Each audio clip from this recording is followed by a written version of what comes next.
Baik, Assalamualaikum warahmatullahi wabarakatuh. Selamat pagi dan selamat menjalankan aktivitas Bapak Ibu semuanya.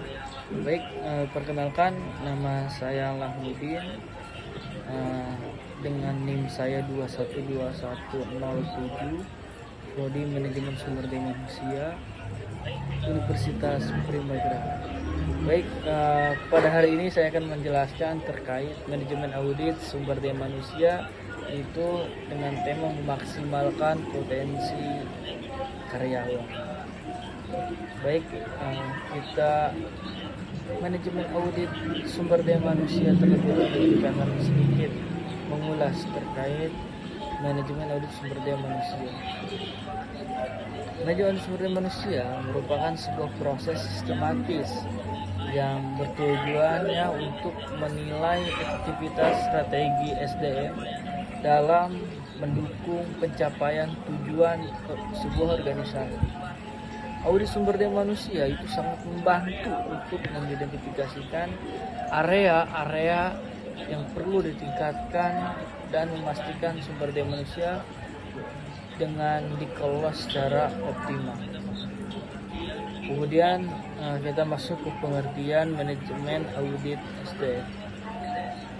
Itu merupakan sebuah proses evaluasi yang komprehensif terhadap sistem dan proses manajemen sumber daya manusia dalam sebuah organisasi.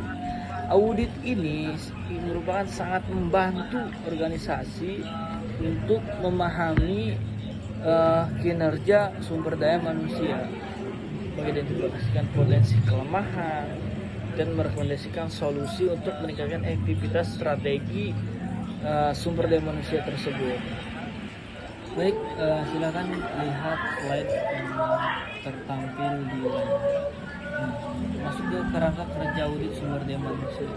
Di dalam kerangka itu yang utama kita harus memiliki tujuan bisnis tersebut.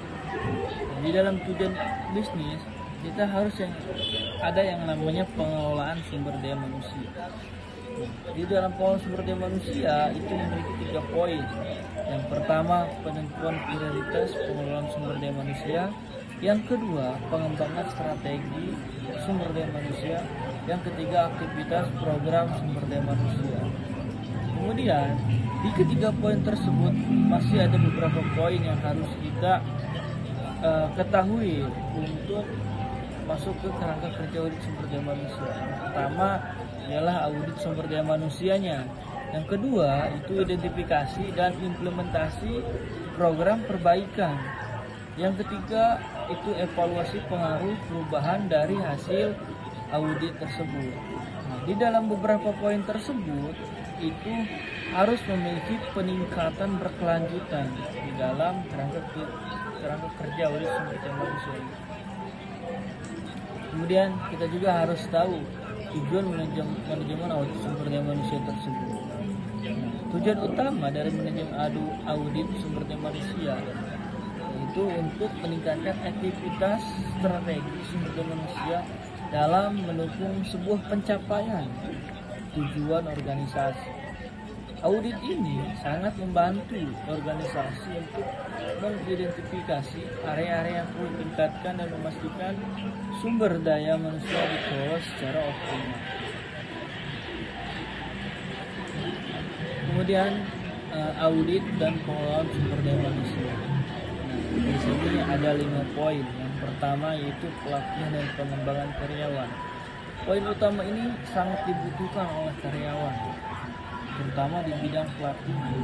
Ketika setelah diberikan pelatihan, nanti si karyawan tersebut bakal mengembangkan hasil pelatihannya itu. Kemudian setelah melakukan pelatihan dan pengembangan, itu si karyawan pasti memiliki sebuah perencanaan dan pengembangan karir. Setelah melakukan pelatihan di poin 1, si karyawan itu mempunyai perencanaan, kemudian dikembangkan karirnya. Yang ketiga itu penilaian kerja. Nah, setelah melakukan poin 1 dan poin 2, karyawan itu nanti bakal memiliki penilaian kerja karyawan tersebut oleh perusahaan.